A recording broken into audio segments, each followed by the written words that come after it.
It's important for every homeowner to familiarize themselves with the exterior of their house. A lot of times people don't check on what's going on outside their house, especially on the side that they rarely see until there's a problem.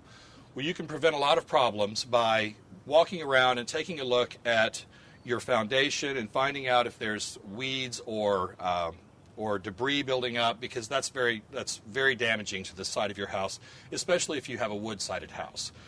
Whether or not you have wood or not, you don't want the vines growing up the side. It's very damaging for the mortar as well as for the wood.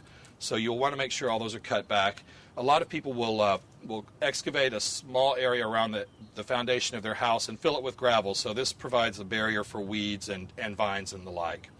Also, you want to check your mortar if you do have a brick house and make sure that it's intact. If you have large gaps, then that will allow water to penetrate the wall, which is obviously not good. And also check around your windows. You want to make sure you don't have rotted window frames or large gaps. And if you do have gaps, you want to make sure you caulk that or fill it with foam so that you can reduce the air drafts in your house. Also, you want to check along the roof line and make sure that branches and trees aren't growing up onto the roof, because not only will this damage your roof, but it also provides a means for animals to get onto your roof and possibly into your attic. So the further away the branches are from your roof line, the better.